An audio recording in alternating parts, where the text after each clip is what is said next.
Hello, Archie Dunlop here with Talking Astrology with Archie on Tuesday, October the 31st, 2023.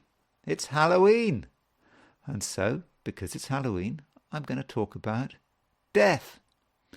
And in particular, I want to talk about using astrology to predict when people are going to die.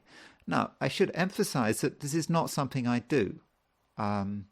However, we can sometimes look at horoscopes of dead people and use 2020 hindsight to see what was going on. You know, whether we really could have predicted death for this particular person, that particular person, whatever. That is a challenge. And I've been looking at the news last couple of days, trying to find something to talk about. And I came across news stories about some famous actor, Matthew Perry, his name is, who apparently died on Saturday. Now, I know nothing about him. I never heard of him before. But apparently he's really was a big deal.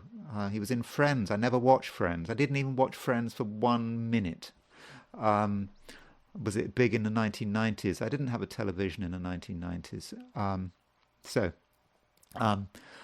In one sense, I have zero interest in Matthew Perry, but he is dead.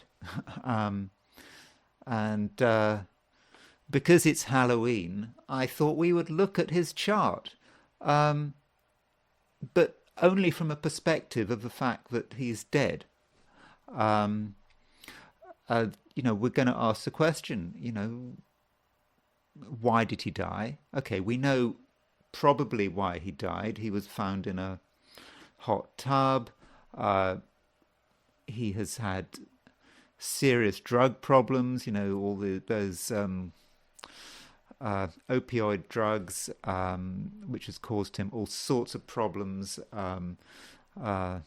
stomach problems, been hospitalized, serious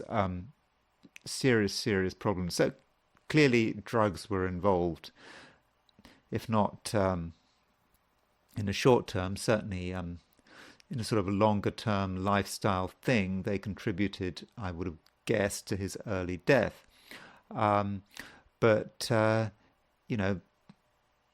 That's what's relevant because, as I said, we're looking at his death. And, it is Halloween. I must remind you, it's Halloween. Because it's Halloween, I'm allowed to be slightly callous. I'm allowed to talk about death in a callous way. Yes. So Matthew Perry, I'm going to look at his chart, and I'm really going to ask this question: if one had been Matthew Perry's astrologer, I'm sure he probably didn't consult astrologers, maybe he did, I don't know. But if one had been Matthew Perry's astrologer, would you have been able to predict his death? Okay, I'm looking at it from the perspective of 2020 hindsight, of course. But I think one might have been able to. I think it might have been possible, particularly if one had known that his health was so bad, and if one sort of was known about what is the kind of problems he'd had, and that there was I suppose a high chance that he'd have an early death. But I think one might have been able to, and I think one might have been able to, at the very least, have warned him that this weekend was really bad. So that's what I'm going to do. I'm going to look at Matthew Perry's chart purely from a perspective of trying to ask the question about whether or not we could have predicted when he was going to die. And again, it's Halloween. Halloween is a festival of death, and so I'm celebrating Halloween by looking at the chart of someone who is dead. But before I do that, I want to look at the astrology and the I Ching for today, which is, of course, Tuesday, October the 31st, 2023. So let's go. There I've got the death card. Just to remind us what we want to talk about, and the death card has an astrological association. It's associated with the sign Scorpio, and the sun is in Scorpio, Mercury is in Scorpio, Mars is in Scorpio. So the death card is incredibly appropriate there. Okay, so what about today? What's going on? In fact, there's not a lot going on today. The big event is Venus trine Uranus. Venus is a planet of love, it's a planet of relationships, it's a planet of money, and it's trine Uranus. So, in terms of relationships, with that trine to Uranus, planet of earthquakes, planet of surprises, there could be surprise events that have an impact on some of the relationships we're in. Now, it could be romantic relationships, could be business partnerships, could be friends.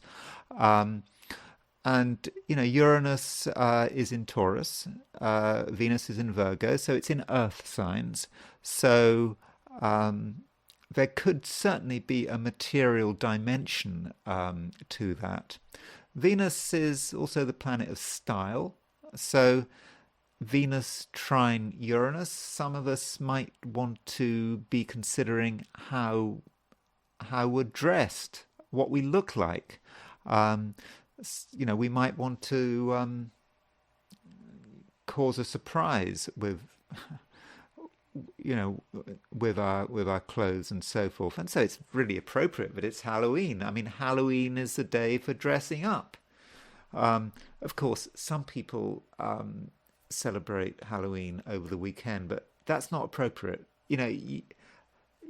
I know Saturday, Sunday seems to be the best time to celebrate Halloween, but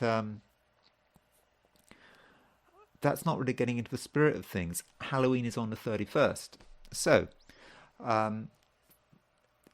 31st is the day for dressing up. So with Venus trine Uranus, if you want to dress up today, you can look really good. It's okay, you might have to go into work, but you can still dress up and go into work. Maybe you can go into work in a Halloween costume. It'll be very effective. It'll be fine. So that's Venus trine Uranus. Okay, we might also get some news about money. There may be some interesting ways of making money, surprising ways of making money. So bear that in mind. And yeah, so that is the main thing going on. The moon is in Gemini. So there's lots to talk about. Moon is sextile Chiron. You can see Chiron is here, the comet Chiron. Moon sextile Chiron. Moon in Gemini can sometimes be a bit flippant, particularly when dealing with people's feelings. But with sextile Chiron, maybe through the things we say, we can do some healing, perhaps. We can put people's minds to rest. So our words can be effective. So if we're prepared to use those words properly. Now Mercury, you'll notice, is at 15 Scorpio. Now that means that Mercury is 135 degrees from the Aries point. So you've got Mercury on the Aries point, and so you've got Mercury on the Aries point, and they're both on the Sun-Uranus, aspecting the Sun-Uranus midpoint. So Mercury is the communication planet. Sun and Uranus, that's also about surprises. We've had Venus trine Uranus is about surprises, but with Mercury on the Sun-Uranus midpoint, with Aries, we can be dramatic in the way we communicate, and we're helped by the fact that the moon is in Gemini. So if we want to say something dramatic, now might be the time to do it. If we want to make a dramatic announcement,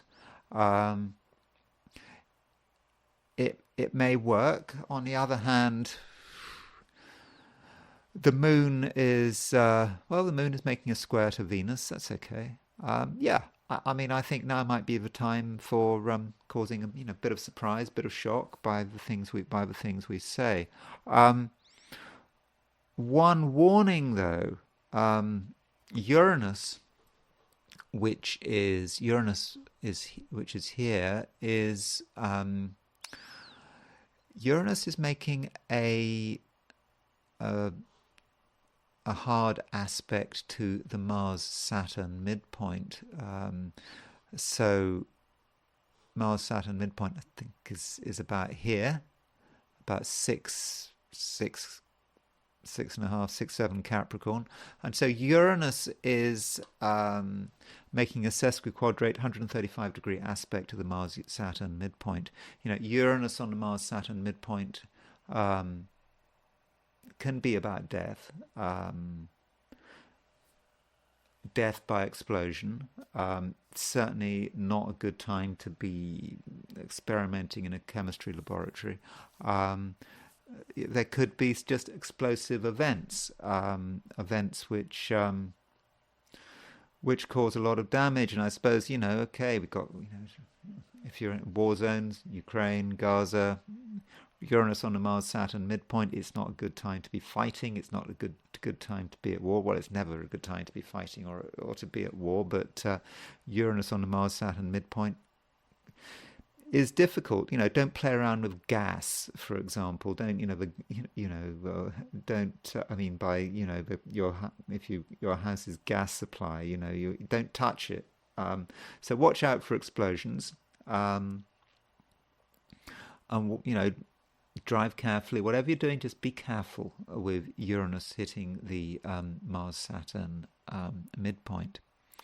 Okay, so I now want to look at the 12 signs. I want to look at my forecasts for the 12 signs.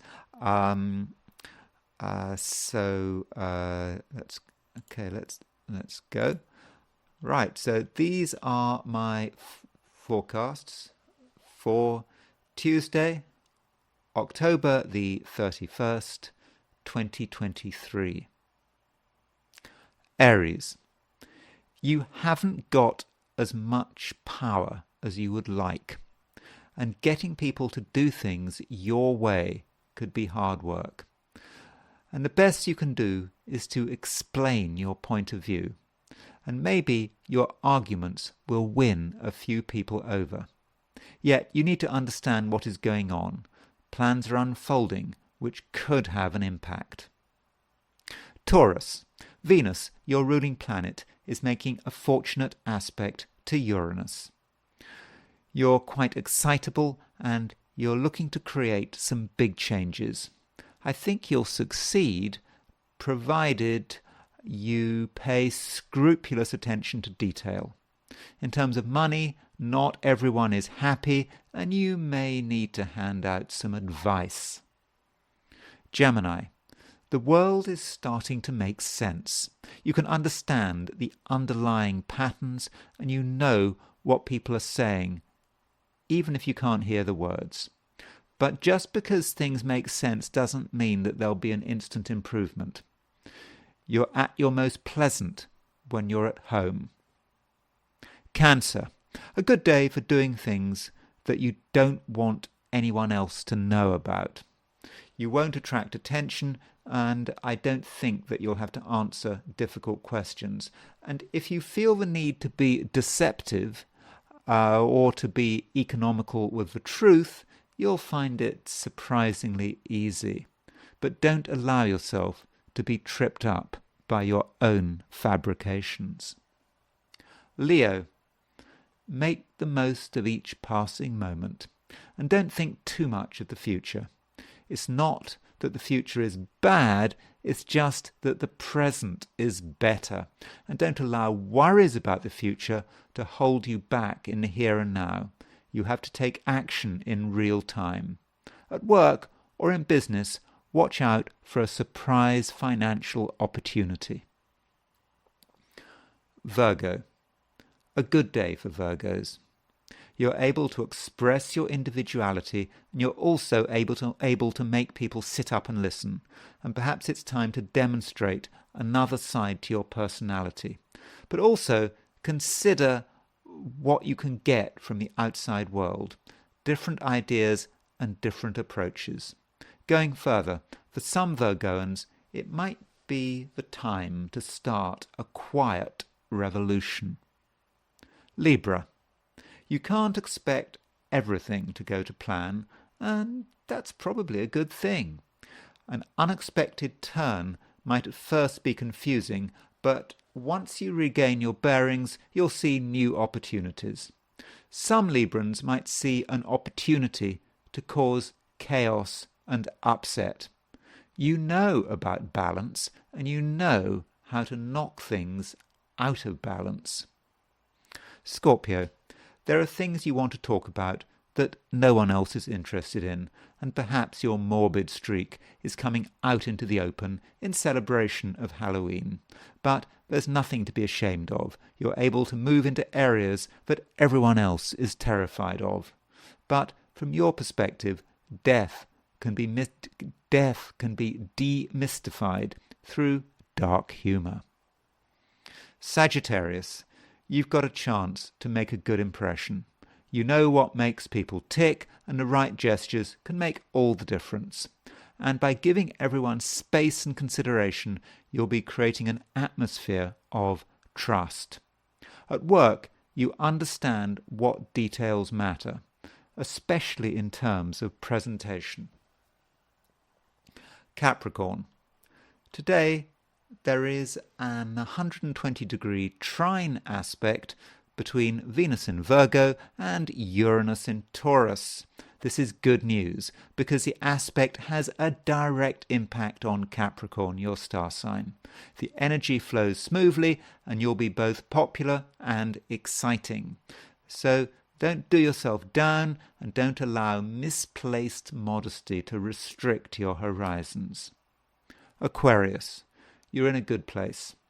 Things might not be spectacular, but things that need to work well are working fine. And don't be afraid of tuning into your fundamental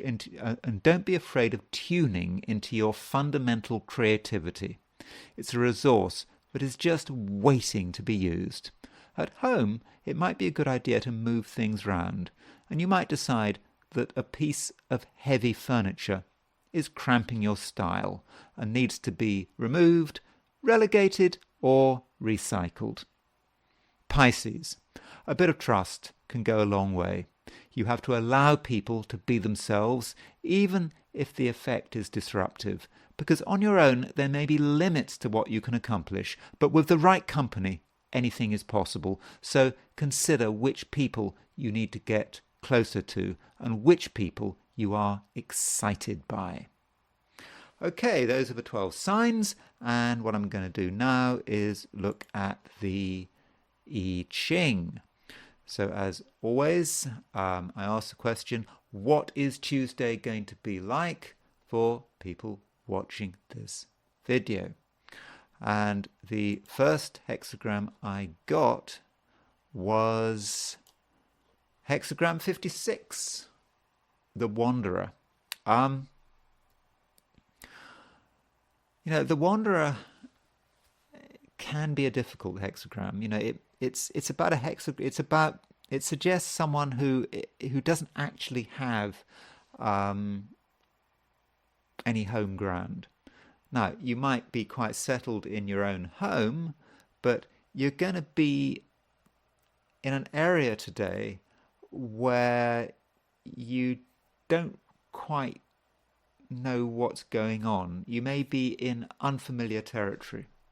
Um, Perhaps you're doing a piece of work that puts you into unfamiliar territory. Perhaps, maybe you're driving around somewhere you've never been before. You're just feeling a bit lost, um, or you just want to, expand your horizons and move to somewhere else. And the wanderer um, is vulnerable. If you have genuinely put yourself in a position where you don't know what you're doing, where you've moved away from your base, you might feel this is something you have to do, but it does seem that you don't actually have enough resources to see it through. The wanderer is completely reliant on his or her own environment. They have to take everything with them. So they don't have much security, and it seems that what you have is not enough. So if maybe you're involved in whether it's a new piece of work where you don't feel fully at home, any situation where you don't feel fully at home, just consider the possibility you just don't have enough resources, at least in the short term. And so in order to deal with this situation, you need to be serious, really serious. So if you find yourself lost, take the matter very seriously, completely seriously. There's no scope for amusement here. It's a very serious business because things could go wrong, and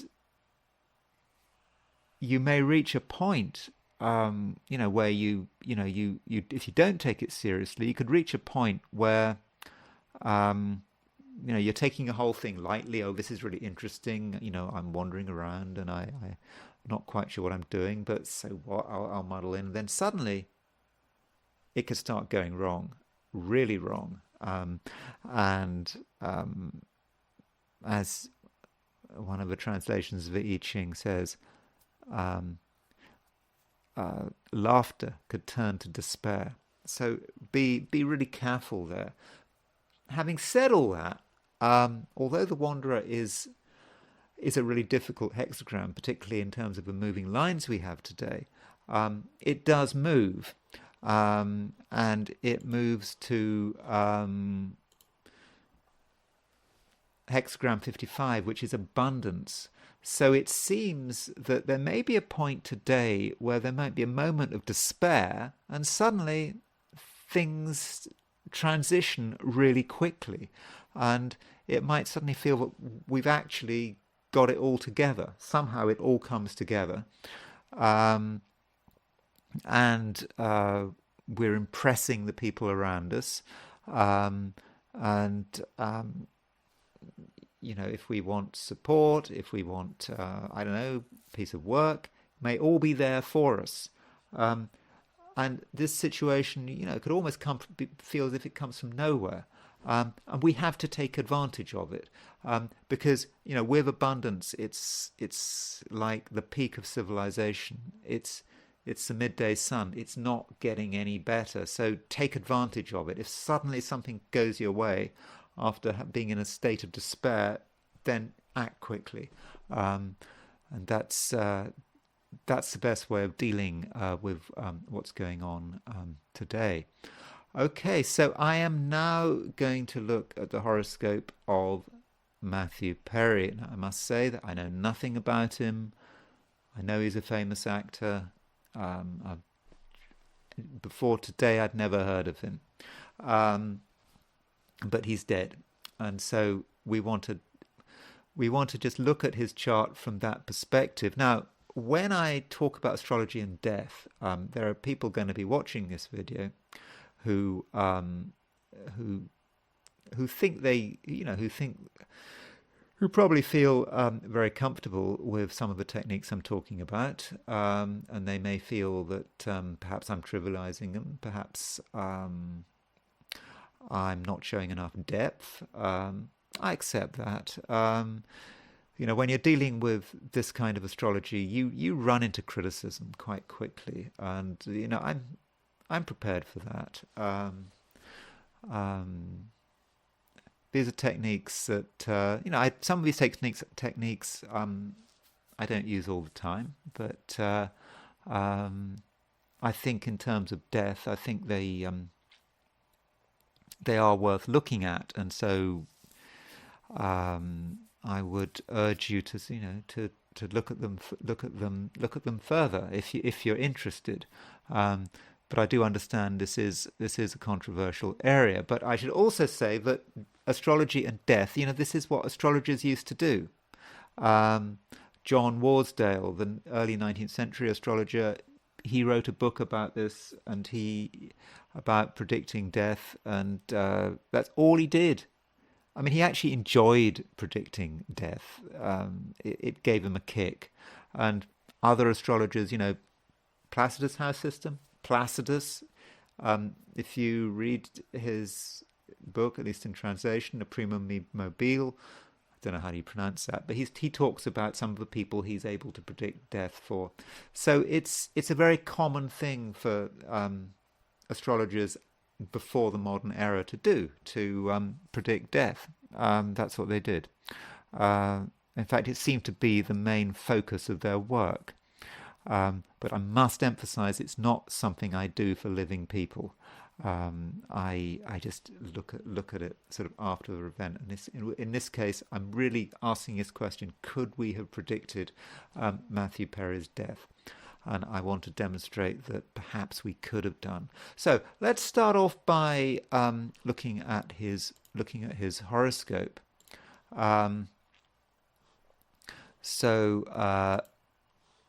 For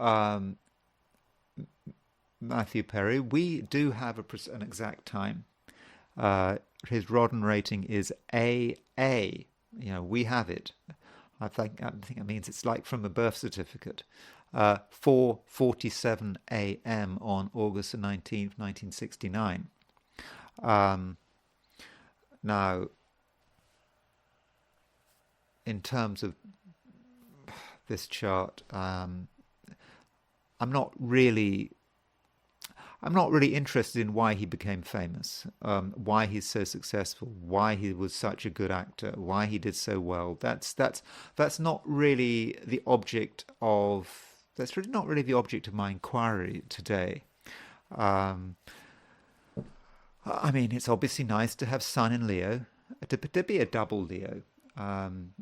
Leo rising, okay, Leo in the first house. The Sun hadn't quite risen then, but he was a double Leo, Sun in Leo, Leo rising. That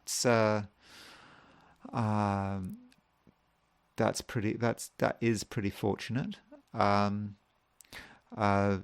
People like Leos, the larger than life personality, and all things being equal, the Sun works best in the sign Leo because the Sun rules Leo. He also has Mercury in Virgo. Mercury works quite well in Virgo, but it is conjunct the South Node, and I'll be talking more about the nodal axis because I think it's pretty important. Now, if we want to look at that chart from a perspective of someone whose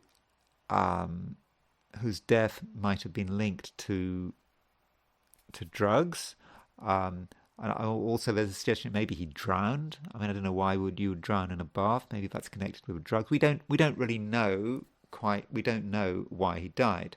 But what do we see in this chart that might be disturbing? We see a Moon-Saturn opposition. That Moon-Saturn opposition is really difficult. I mean, look, this is Moon in Scorpio. Moon in Scorpio Moon is fallen in Scorpio, and that's it just doesn't work well. It's in the Via Combusta, with the Moon in the Via Combusta in Scorpio, opposition Saturn, the Moon can represent all kinds of emotional difficulties. And so that's really an important part of his chart. But in terms of drugs, potential death by drowning and so forth, we look at his sun. His sun in Leo is square Neptune. Neptune is a planet of water. It's a planet of drugs. Square his sun. So sun square Neptune, all things being equal, it's a difficult aspect. It can be difficult to apply oneself, although I suppose you could say Neptune is all about the bright lights. Someone with Sun square Neptune might be attracted to the film industry, television, that kind of stuff. So there may be something positive about that. But yeah, someone with Sun square Neptune, if they were in the wrong place, could be tempted in terms of alcohol and drugs, and basically not looking after themselves. Now, I do think that Sun square Neptune is connected with his death, simply because of the Mars-Saturn midpoint. So you can see that here's Mars. There's Saturn. So the Mars-Saturn midpoint would be at around, I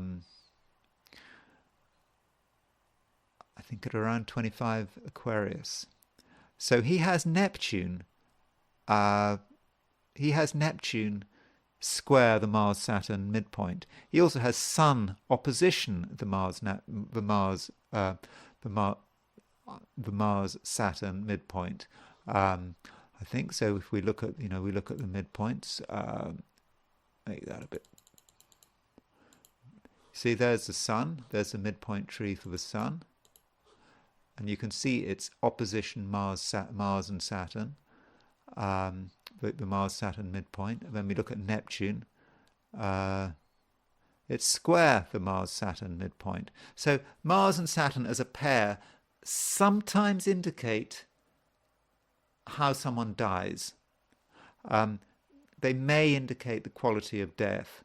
And so a death that's connected with drugs and water, Neptune on the Mars-Saturn midpoint,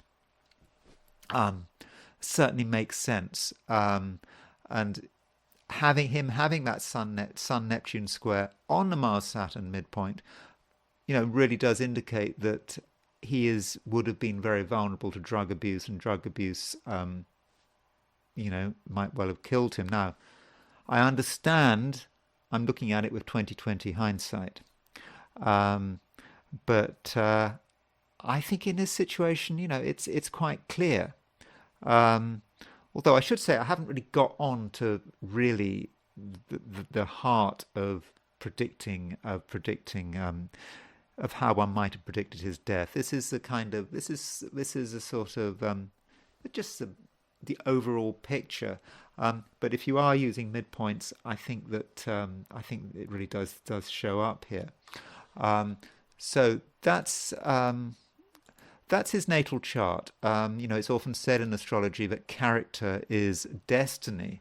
But if you're sort of making predictions for people, you could have all these various ways of making predictions, directions, perfections, primary directions, transits, and whatever. But in a way,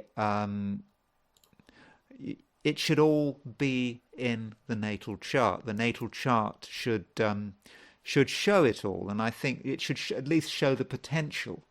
And I think him having a Sun-Neptune square with Sun and Neptune both on the Mars-Saturn midpoint, that certainly shows the potential. And of course, he also has this Moon opposition Saturn. So I think it's, I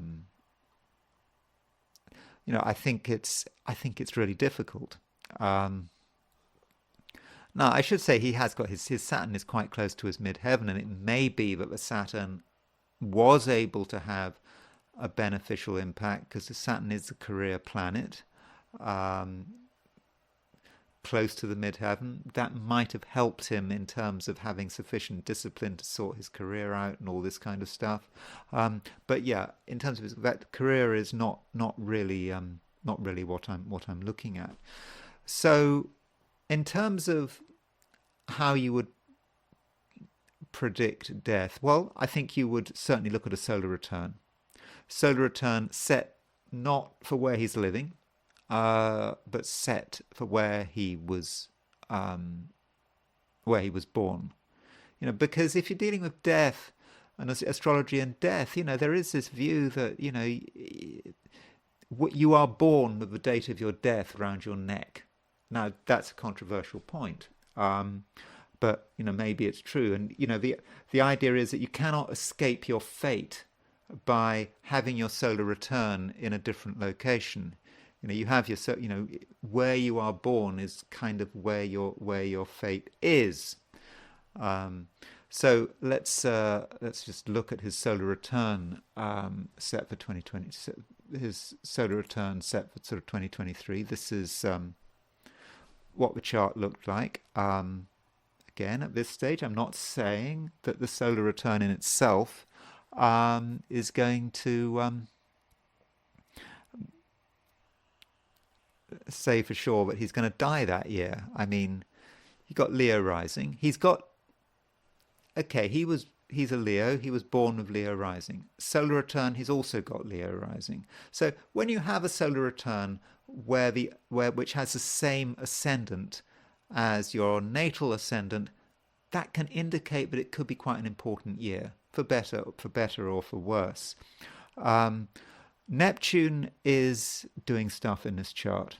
Now, remember, Neptune is causing problems in his natal chart.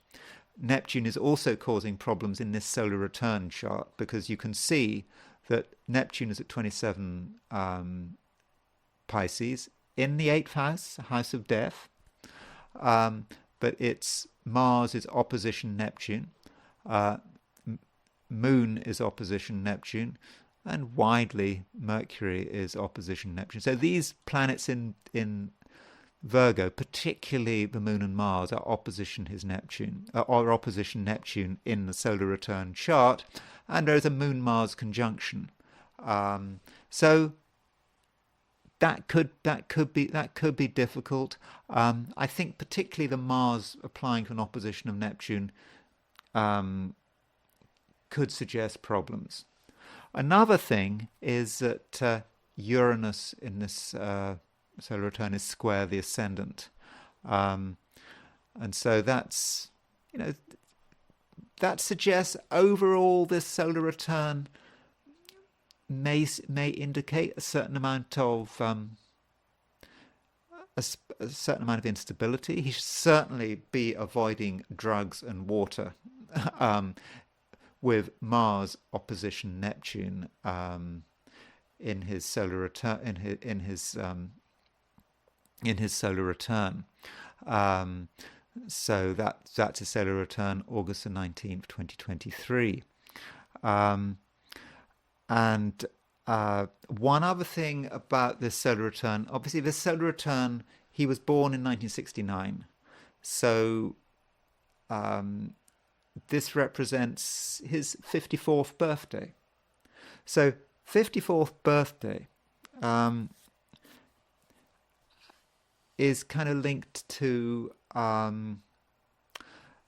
the annual profections.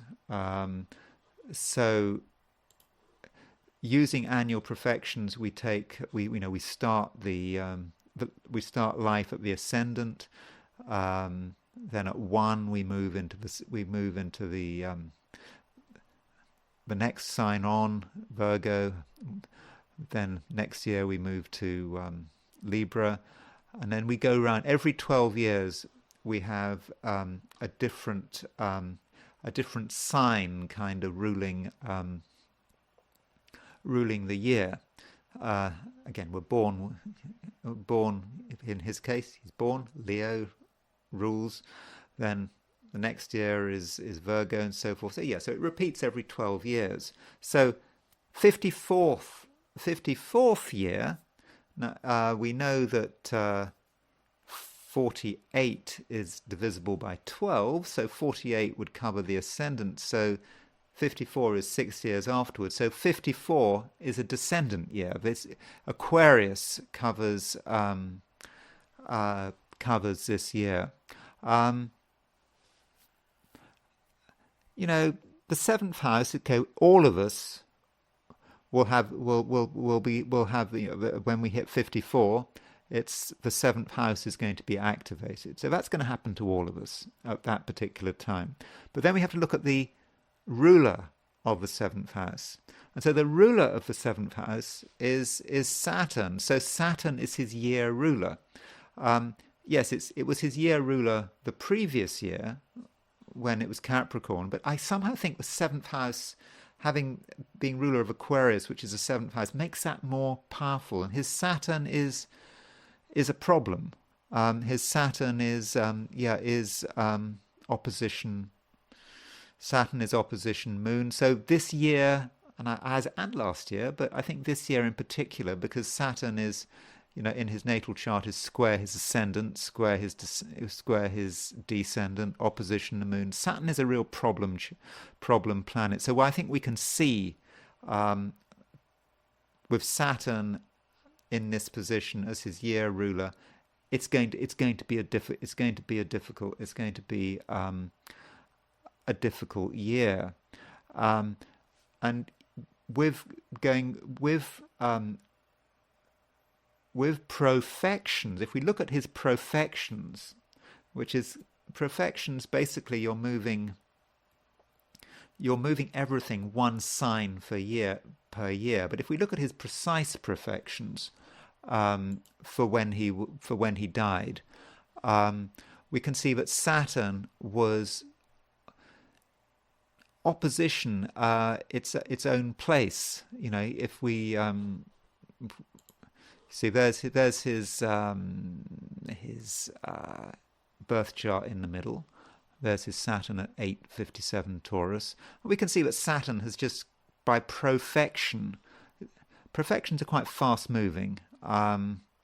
So I don't know, about sort of a month or two earlier, Saturn had been exactly opposition his Saturn, but by profection, Saturn had been hitting his Saturn, but it also had been squaring his ascendant.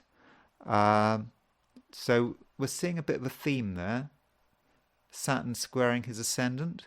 Remember, in the solar return, he had Uranus square his ascendant. Okay, let's see if we can see this theme repeated even more. So let's go back to his natal chart and look at. Actually, let's look at what the planets were doing when he actually, at the time of his death. So I don't know. I don't know when precisely he died. I took 4 p.m. on Saturday. 4 p.m. on October the 28th. He was found sometime on October the 28th. I'm sure all the details will come out later. But here's his natal chart. And we can see that there was a Mercury-Mars conjunction was building up in Scorpio. And you see, the Mercury-Mars conjunction is square his ascendant. So his ascendant is getting hit again. And in fact, there's a Mars-Jupiter opposition on Saturday. There was a Mars-Jupiter opposition. It was also the day of an eclipse. And that Mars-Jupiter opposition was square his ascendant. So that is really interesting. And look at Saturn. Saturn, at the time he died, was at 033 Pisces. It was right on his 8th house cusp. Okay, it was not there exactly on that day, but from a transiting point of view, Saturn was moving into the 8th house, into the 8th house of death. So that was going on. So that just adds adds a bit more, a bit of a picture of, when he died. Now, I think this Mercury-Mars conjunction squaring his ascendant was the final trigger which killed him. But there's still something missing that we haven't quite put together. And to work out this missing thing, I think we need to start to think about primary directions. Now, primary directions was the predictive system that every astrologer used in the West up until probably the beginning of the 20th century, certainly the 19th century, when Placidus predicted people's deaths in the sort of Renaissance and the Middle Ages, people used primary directions. So primary directions were the main method of prediction, and primary directions are hellishly complicated without a computer. What primary directions do is they actually focus on the rotation of the Earth on its axis. 1 degree, every degree the Earth moves after you're born represents 1 year. So as the planets rise after your birth and set and so forth, when they hit things, that's when the action happens. So primaries are something one needs to consider if one is attempting to look at astrology and death. So when you're doing primaries, if we looked at the technique of John Wasdale, he was in the beginning of the 19th century. He used primaries, and other astrologers using primaries said, the main thing, what you've really got to do is you've got to find the high leg. And the high leg is the giver of life. So the theory goes that once you've found the giver of life in someone's chart, you're in a position to predict their death, because if the giver of life gets cut by a bad direction, then that is the point when you die. Wasdale described this as the terminus vitae. He would always be looking for the terminus vitae, which is Latin, which you can tell from pretty obvious what it means. Terminus, end, vitae, of life, the end of life. So there was one direction, there was one killing direction which John Wasdale would be looking for. If we look at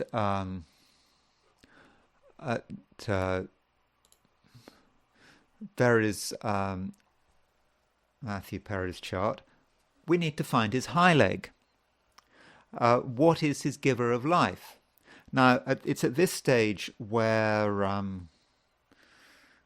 you get the arguments coming in, because it's not just, there isn't some nice system for working out where it is. There's all sorts of scope for getting it wrong, for being accused of finding a wrong high leg, and not just in the modern world. Wasdale would spend a lot of time criticizing other astrologers for not knowing how to find the high leg. So I'm very aware if I suggest, I have a view about where the high leg is. And so basically, if someone is born in the daytime, your first choice of the high leg is the sun. If someone is born at night, the first choice of high leg is the moon.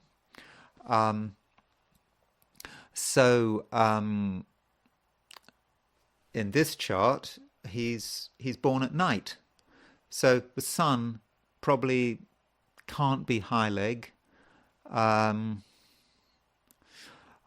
Perhaps, although some might say it's sort of in the first house, it may be perhaps.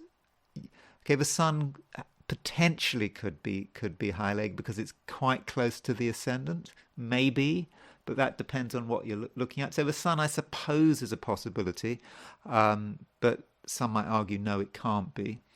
because there are these high-legical places where it has to be. Could it be the moon? No chance. The moon is sort of below the horizon. But it could be the ascendant. So the ascendant is a possible high leg. So you have to consider, which one is it?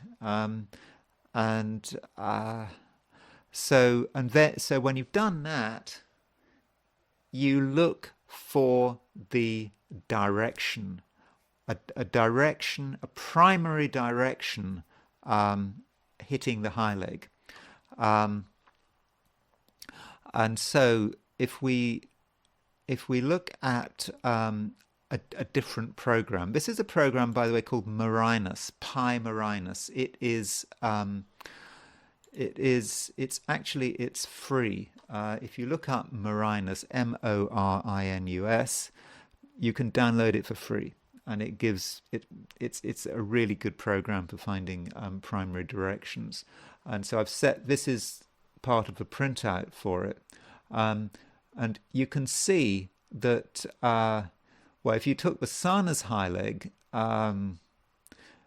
even though it was well below the horizon, you can see that Neptune was making a semi-square to the sun using the M. So Neptune was making a semi-square to the sun on the 2nd of May 2023. So this might have been the terminus vitae, except it is Neptune. Neptune is a discovered planet. Another possibility might be the nodes. The nodes were right across his ascendant. Now, if you take the ascendant as high leg, then you've got the node on his ascendant. I'm using the Ptolemy, if you're interested. I'm using the Ptolemy, the Ptolemy approach to direction, the most simple form of direction, 1 degree for a year, and you take. This would suggest the 22nd of September as a theoretical point where the North Node hits the descendant. So if we take the ascendant as high leg, and I'm going to suggest that the ascendant actually was his high leg. If we take the ascendant as high leg, let's go back to his chart, and let me show you what that means. So you see there's a North Node. So as the Earth moves round, this nodal axis will start rising, and will eventually clip his ascendant. And this happened in September 2023, i.e. last month it happened. But in a sense, that was the terminus vitae. That was a moment where he was utterly, totally vulnerable. That was a direction that killed him. And then all it took were other planets to come along to trigger it. And I think on the weekend he died, on that Saturday, there was a Mars-Jupiter opposition, square his ascendant, hitting his high leg, and that was what killed him. That was the final trigger, and that's why he died when he died. So in the case of Matthew Perry, I believe this is an example of a horoscope where I think you might have had if you've been really focused on his chart, I suppose you would have had to have been his personal astrologer or whatever to have spent so much time on it. If you'd been really focused on his chart, I think you could have predicted that he was going to die, or at least been in a position to give him a very, very strong warning that that weekend he had to be careful. Okay, so what I've tried to do here is just give you a flavor of how one might go about using astrology to predict death. And I do understand that some people watching this, might sort of argue that I've got my understanding of high leg is wrong, but I've got some that I've simplified something.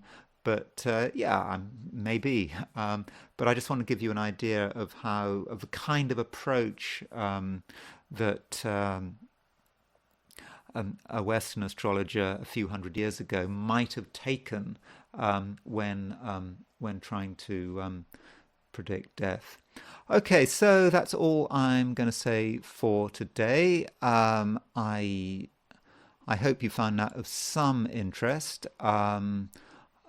Sorry to be morbid, sorry to be callous, but it is Halloween, and so yeah, happy Halloween, and I will talk to you again tomorrow.